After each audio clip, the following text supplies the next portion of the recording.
Aujourd'hui, je reçois Guillaume Bigot, directeur d'une école, mais aussi chroniqueur et éditorialiste politique. Avec lui, on a évoqué la notion de pouvoir politique, Qu'on gouverne toujours au nom de quelque chose de plus que son intérêt. mais aussi de comment s'articule ce pouvoir, à savoir qu'il a une vision bien à lui entre les renards et les lions. Une classe dirigeante, elle est constituée que de lions, parce qu'en fait, il a fallu conquérir le pouvoir et remplacer ceux qui sont là. Et plus le temps passe, plus les renards prennent d'importance d'une certaine façon et tendent à chasser les lions. Bonne vidéo. Je vais commencer cet entretien, comme je le fais toujours désormais, en vous montrant un extrait d'une vidéo. Puis après, on pourra D'accord. discuter. Réveillez-vous! Macron! Destitution! Macron! Décapitation! Macron! Destitution! Macron! Décapitation! Macron! Putain! Explosion! Faut lui exploser sa gueule à ce dé... Vous connaissez cette vidéo? Oui, je la connais. Elle est très très spectaculaire et je pense qu'elle est très éclairante et je pense que c'est assez vraiment bien vu de démarrer un entretien sur les relations peuple, entre guillemets, élite, entre guillemets, avec cette petite séquence. Elle dit beaucoup de choses. Elle dit évidemment tout de la colère de la fameuse France périphérique. Elle dit que la violence démarre dans les mots, mais elle dit aussi que quand les mots ne viennent pas, la violence vient assez rapidement. Elle dit enfin que la radicalité, voire la fureur, ne sont pas le propre de la jeunesse. Et elle dit enfin que il y a des... C'est un peu paradoxal, mais d'une certaine façon, il vaut mieux que les mots sortent et que des mots violents sortent plutôt que des actes. Et, et je pense que la condamnation de cette femme, qui à mon avis était indispensable sur le plan symbolique, du rappel... on parle de rappel à la loi, c'est-à-dire que quand des racailles, j'ai eu des exemples en tête, font en sorte qu'un père de famille devient handicapé à vie, il a un rappel à la loi. C'est un exemple qui me vient, qui est tout à fait réel, parce que la racaille en question n'avait pas 16 ans, et donc il y a eu un... voilà. La disproportion entre la notion de rappel à la loi et les effets sont terribles.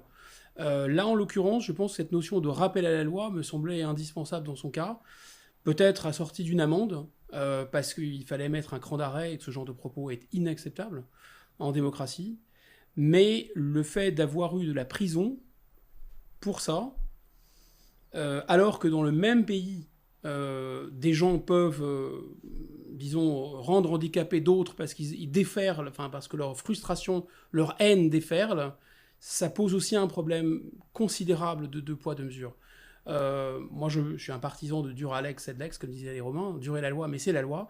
Mais la loi doit être la même, évidemment, pour tous. On est dans une république où, normalement, la loi est la même pour tous, et où il y a quand même une gradation et une volonté de proportionner, disons, les sanctions et les faits. Et on a donc quelqu'un qui poussé à bout, dit des choses qui sont impardonnables, qui prend la prison ferme, tandis que quelqu'un qui était ultra violent et a brisé la vie d'un autre s'en sort avec un rappel à la loi. Et ça, c'est une réalité. Et je pense qu'on peut connecter les deux parce qu'à un moment, quand l'injustice est tellement inique, quand la loi n'est plus la même pour les uns et pour les autres, et quand en plus vous avez un renversement, c'est-à-dire que c'est une chose, toute société est injuste, mais quand à un moment vous subissez une injustice et qu'on vous dénie même le droit de l'exprimer, ça devient très compliqué. Et encore une fois, dénier le droit de l'exprimer, ça ne veut pas dire que je suis d'accord avec ces propos. Mais est-ce que ça, c'est le symptôme, justement, d'une fracture Oui. entre les élites et le peuple? Absolument. C'est une fracture, c'est le symptôme d'une fracture très éclairante. C'est-à-dire qu'on peut considérer que plus personne ne porte la voix de gens qui s'estiment lésés. Mais aussi, il y a un autre mécanisme que les gens se... Encore une fois, je pense que c'est impossible d'avoir une société juste, et une société, on en reparlera sans doute, sans classe dirigeante, ou sans élite, ou sans... voilà, l'exemple le plus typique, c'est quand même la volonté d'une utopie devenue malheureusement des régimes politiques au XXe siècle, le communisme, où la propriété devait être abolie et où l'égalité parfaite devait être instituée. Bon, on a vu que, d'une certaine façon, chasser le naturel, il revient au galop. Il y avait ceux qui faisaient la queue devant les magasins, et puis il y avait les membres du Parti communiste, qui étaient censés représenter l'égalité parfaite, le peuple, etc., et qui s'arrogeaient des privilèges entre eux. Donc, toute société va resecréter, même quand elle essaye de partir d'une table rase, elle va resecréter d'une certaine façon des inégalités. Encore une fois, les clés pour que ça fonctionne, quel que soit le régime politique, c'est qu'il y ait une partie de la classe dirigeante qui porte la voix des petits et des sans-grades. Il y a un autre auteur qui parlait je crois que c'est Mosca, ou peut-être encore Pareto, en tout cas un sociologue italien aussi, qui parlait des deux figures des dirigeants. En fait, il dit que toute société est composée de deux types d'élites, les renards d'un côté et les lions de l'autre. Alors, qu'est-ce que c'est que le renard ? C'est celui qui plutôt va y arriver par la ruse, et qui plutôt n'est pas dans le système, et vient de l'extérieur du système, et est obligé de se faufiler et de se tailler une place dans le système. Et donc, il va négocier, il va plutôt être dans la séduction, dans le charme. Et puis, c'est une grande figure de Machiavel aussi, comme vous savez, le lion et le renard. Et le lion, eh bien, c'est le rentier, le lion, c'est le conservateur. Le lion, c'est celui qui domine par la force et par la puissance, et qui, une fois qu'il a conquis, d'une certaine façon, son morceau de beefsteak sociologique, il le défend avec ses dents et avec ses griffes. Et c'est très intéressant, parce que c'est vrai que ça correspond un peu à deux profils de classe dirigeante.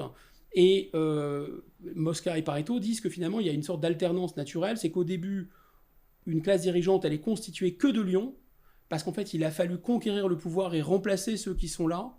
Et plus le temps passe, plus les renards prennent d'importance d'une certaine façon et tendent à chasser les lions. Et qu'à un moment, lorsque les renards, qui ne sont que dans le compromis, que dans la ruse, et d'une certaine façon, qui n'acceptent pas la violence du pouvoir, sont dominants, eh bien, ils vont être dévorés par de nouveaux lions. Pour vous, c'est ce qu'on vit actuellement ? C'est absolument ce qu'on vit actuellement. C'est qui les renards, c'est qui les lions ? Je pense qu'il y a des gens extrêmement violents dans la société, que cette violence, elle n'est plus médiatisée de manière intelligente par le débat public, et qu'il y a des renards qui croient à un monde de bisounours, comme on l'a vu au Parlement européen, je ne sais plus ce que c'était, bouger les reins, faire des moulinets avec les bras. Vous n'avez pas apprécié la etc. danse au Parlement européen ?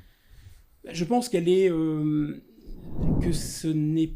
Enfin, on peut en penser ce qu'on veut de cette danse, mais ça ne manifeste pas, disons, l'idée que l'Europe pourrait devenir une puissance, ou l'Europe pourrait tenir en respect les États-Unis d'Amérique, ou la Russie, ou la Chine. Quoi, il faudrait faire une démonstration militaire plutôt qu'une démonstration culturelle ? Non, je pense que la démonstration de force est justement aussi une marque de faiblesse. C'est pas la peine d'être dans la démonstration disons, de la mollesse ou de la souplesse ou de l'ultra-souplesse d'une certaine façon, avec des déhanchés, etc., et une voix off qui donne des ordres, comme à des robots ou à des zombies.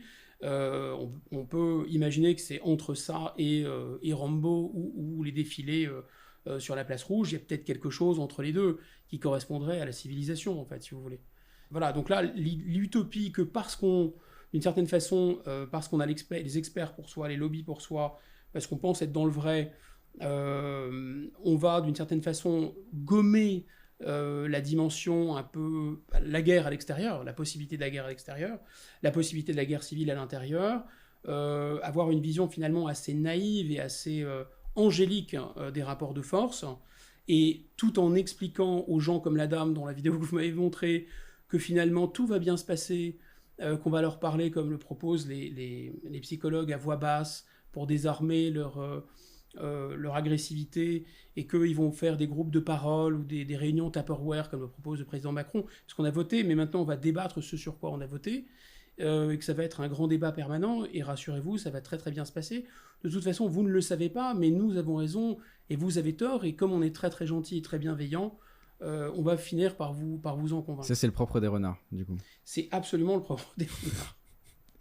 Je vois que c'est pas si confus finalement. Non, mais j'ai essayé de recoller Ou alors vous êtes très perspicace. J'ai essayé de recoller les liens pour bien comprendre, selon vous, qui étaient les renards, justement. Et du coup, je sais pas qui seront les lions. Est-ce que les lions attendent leur arrivée Il faut se méfier, parce que les lions sont pas toujours très gentils ou très bienveillants, c'est le problème.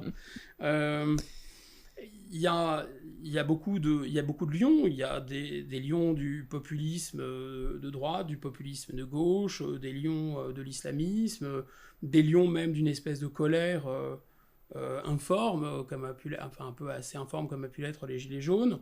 Donc il y a de multiples manifestations de ressentiment, de colère et de violence, ça c'est certain. C'est certain. Et je pense qu'on ne prête pas assez attention au fait que la politique, d'une certaine façon, et surtout en démocratie, relève un peu du miracle.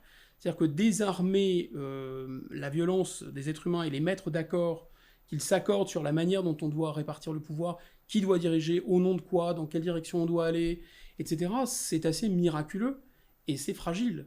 Et c'est pour ça que ça doit être... je pense qu'on doit y prêter très attention. Et quand dans une société, vous avez des explosions de violence comme celle-là, et c'est pas la seule, on a parlé de 2 types de violence, il y en aurait bien d'autres. La violence des fameux quartiers, comme on dit, et la violence, par exemple, des gilets jaunes ou des gens qui sont complètement foudrage contre le système. Les discours parfois très délirants, des anti-vax, etc. Enfin, tout ça, à mon avis, c'est pas de très bon augure, quoi. Et j'allais vous dire aussi, est-ce qu'une fois qu'on fait partie de l'élite, ou qu'on en fait partie depuis sa naissance, est-ce qu'on n'a pas tendance à vouloir conserver et s'accaparer les pouvoirs et ce qu'on a acquis ? Bien sûr que si. Est-ce que ça, c'est pas dangereux justement aussi pour la démocratie ? Évidemment que les élites vont avoir un comportement potentiellement égoïste, et c'est dans la nature humaine. Je pense que Montesquieu était très raisonnable en pensant que si on ne bornait pas le pouvoir, le pouvoir peut aller jusqu'au bout, et si on ne sépare pas les pouvoirs, et si on ne fait pas un pari finalement assez triste sur la nature humaine, ça va mal se passer. Enfin, si on laisse des pots de confiture et que personne pour surveiller, qu'on met les doigts dedans, c'est pas très étonnant si on met les doigts dedans. Bon, donc c'est la nature humaine. Et je pense que là, le problème auquel on a à faire face, c'est je pense que ce phénomène des renards, il est double. Il est d'une certaine façon le fait de ne plus craindre l'instabilité et la violence, de penser que c'est de toute éternité, ils tiendront le manche et ils seront dans le vrai, ils seront là, etc. De ne plus y croire eux-mêmes, d'une certaine façon, de ne plus croire dans leurs propres valeurs, on va peut-être revenir sur ce point, et ensuite d'une certaine façon, de théoriser, et je pense que la question du libéralisme économique, méthodologique, appelons ça comme on veut, du système de marché pur et parfait, joue un rôle très important parce que ça a vraiment convaincu, ça fait partie des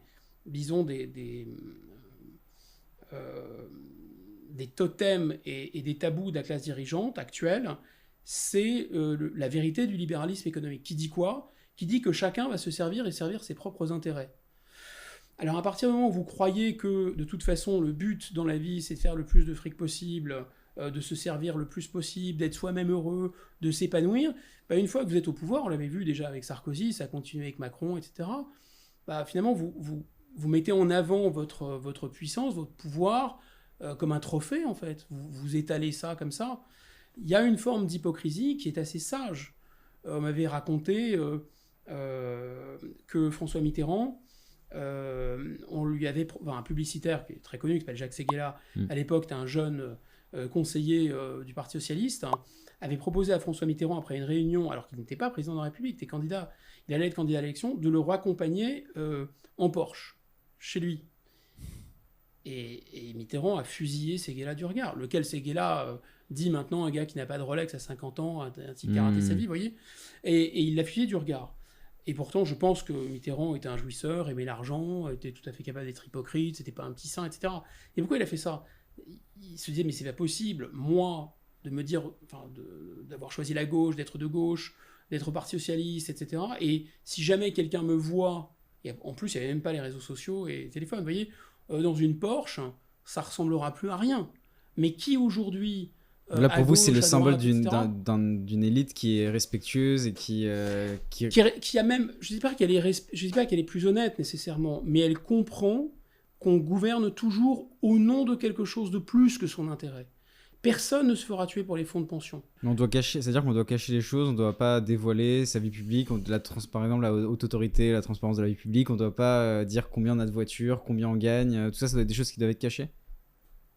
Non, je pense qu'il est préférable de cacher ça, mais à la condition quand on est au pouvoir, de ne pas faire en sorte que le seul but du pouvoir soit que tout le monde ait le maximum de voitures, le maximum de pognon, le maximum Mais ça, c'est utopiste. de fric, que tout le monde crée, que tous les gars du monde créent des startups et se tiennent la main. Parce que ça peut marcher pour une petite partie des gens, et ça marche pour une petite partie des gens. La mondialisation n'est pas qu'un échec, elle est aussi un succès, mais elle n'est un succès que pour une petite partie. Et je les appelle les renards, et je pense qu'ils sont très inconséquents et très imprudents de croire qu'ils vont pouvoir continuer à se régaler, à se gaver sur le dos des 70 ou des 80% des autres. Et qu'à un moment, ça se voit déjà, et qu'à un moment, il y aura... que peut-être les lions deviendront à leur tour peut-être un peu plus renards, un peu plus rusés pour faire chuter cette classe dirigeante. Alors, c'est l'heure du contrôle surprise. Du coup, on a demandé à... Du coup, on n'a pas de vidéo, on a des questions. Ok. C'est François Bégodeau Super. qui vous pose une question, qui nous dit: est-ce que vous pouvez nous expliquer ce qu'est un politologue et où s'obtient le diplôme?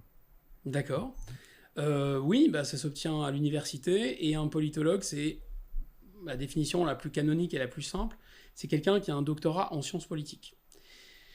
Bon, alors... Je pense qu'il y avait une pointe d'ironie dans sa question, non? Je l'avais noté, mais je Mais préfère justement, parce que oui, bien sûr, mais passer outre. mais donc, après, l'époque adore les experts et l'expertise. Ça fait partie d'ailleurs du syndrome du renard dont on parlait tout à l'heure, qui est au fait de la société. Donc, je pense que dans cette idée de politologue, il y a l'idée que quelqu'un pourrait, parce qu'il a un certain nombre de connaissances en droit constitutionnel, dans l'histoire politique, etc., porter un regard dépassionné et un peu surplombant sur les rapports de force politiques.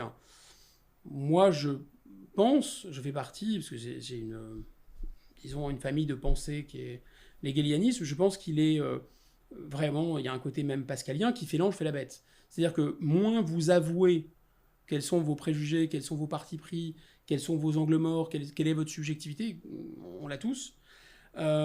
Et plus d'abord, c'est difficile pour l'autre de décrypter ce que vous avez dans la tête et pourquoi vous dites ce que vous avez. Donc c'est pas vraiment un pari sur l'intelligence de vos interlocuteurs, et ça ne fait pas avancer le débat, mais surtout, je pense que c'est un moyen, paradoxalement, d'y voir plus clair. Déjà d'y voir plus clair soi-même, et de porter un regard plus dépassionné. Vraiment plus qu'à l'accoutumée, même si j'ai des positions dites souverainistes, voire souverainistes de gauche, etc., moi, il m'arrive de dire du bien de Jean-Luc Mélenchon, d'Emmanuel Macron, etc. Je pense qu'à partir du moment où on n'est pas submergé par sa propre subjectivité, voilà. Donc peut-être qu'être un politologue, c'est essayer de regarder la vie politique de la manière la plus objective possible. est-ce qu'il y a une personne que vous aimez ou pas d'ailleurs, que vous souhaiteriez voir ici dans un prochain épisode d'Œil pour Œil? Je pense que vous pouvez demander à Salomé Berlioux. Je vois pas qui c'est, mais je l'inviterai avec grand plaisir. Elle n'a pas du tout mes opinions, mais c'est une femme très intelligente et très intéressante, qui comptera à l'avenir. Très bien. Et dernière question, est-ce que vous avez une phrase ou une citation qui vous accompagne au quotidien et que vous souhaiteriez partager? Intéressant. Non, pour répondre spontanément, non. J'ai plein de... comme ça, de choses qui me... peut-être que je vais finir par cette... pour rester cohérent finalement avec le topo sur les classes dirigeantes. Moi, j'aime beaucoup cette formule que je pense très vraie de Chateaubriand. Les classes dirigeantes connaissent 3 âges. L'âge des supériorités, l'âge des privilèges et l'âge des vanités. Elles naissent dans le premier, elles dégénèrent dans le second et elles s'éteignent dans le troisième. Très bien.